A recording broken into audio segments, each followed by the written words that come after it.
Hello guys, in this tutorial I will show you what are arrays and how to use them, and also loops like for loop.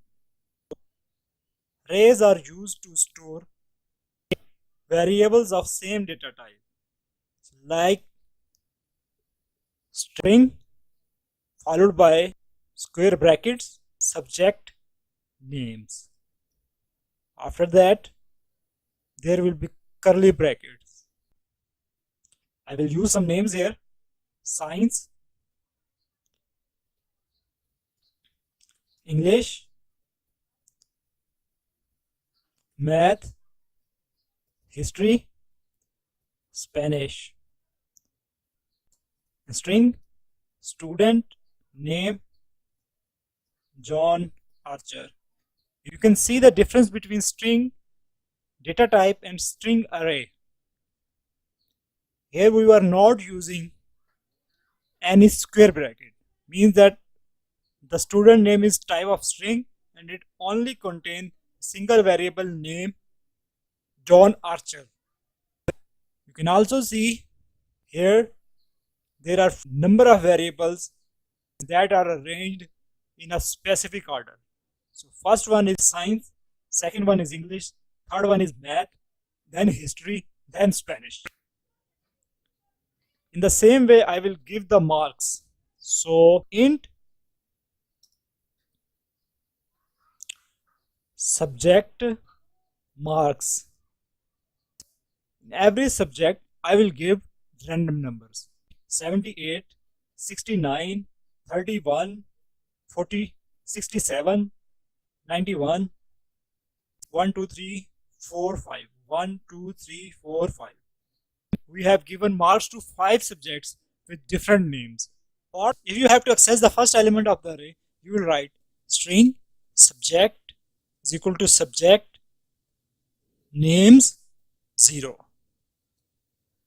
And if you have to access any other element to, this will access 0, 1, 2, the second element. In the same way, if you will write 5, you can see 0, 1, 2, 3, 4. When you will run the program, it will give array out of index exception. And there are multiple other methods that comes extremely handy when you are handling arrays. For example, one method is int length is equal to subject names dot length. Now the length variable will include the length of this array. So right now it is 5. So int will this length variable will have 5. So this length variable will have value. And there are many other methods. Loops comes in extremely handy when you have to handle large amount of repetitive operations on a data. For example, if you have to print tax return of a person for last 100 months, what you have to do, you will have to write 100 lines of code. Each of those lines will print out the data. Means system.out.println print first month tax returns, print second month tax returns, next line print third month tax returns. Rather than doing that, we can do this thing in just 3 or 4 lines using loop that is available in Java. Let me show you another example. Here is subject names and here is subject marks. There is science, English, math, history and Spanish, and their marks respectively. If you have to print all of these results in a respective line, what you have to do is system.out.println subject underscore names 0. So plus marks subject underscore marks, and then the next line with 1 here and 1 here, and so on. Means 2. Next time I will change this 1 to 2, and this also with 1 to 2, and 2 to 3, and 3 to 4, and so on. But when we will use for loop, this work will be done in just 3 lines. This is a simple example where we have saved 3 lines of code. Another example will include if there are like 1000 lines of codes. We will still be using 3 or 4 lines. This way of individually printing those results, we will be using 1000 lines. So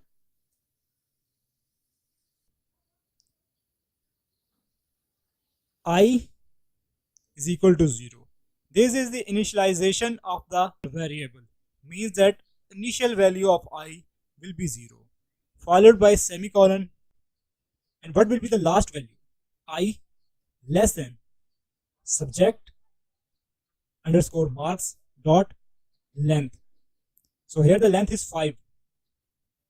What I'm trying to do, I will have the first value as 0 and its last value will be subject marks dot length, which is 5, and it will be less than. Whenever it will reach 5, it will break out of the loop.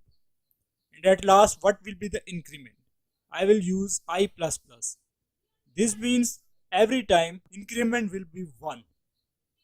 So first time it will be I is equal to 0. Next time it will be I is equal to 1. Third time 2. Fourth time 3.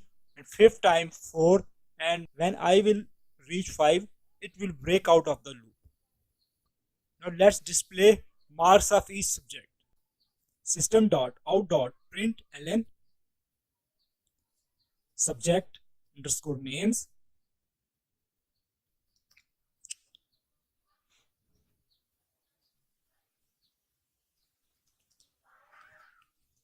plus subject marks. We have made an error where we have to use an index each element of those arrays. So give something here I. This means first time it will be 0 and subject names will contain science. Second time it will be 1 and it will be English. Third time math, fourth time history, and fifth time Spanish. And also do the same thing here. Now run the program.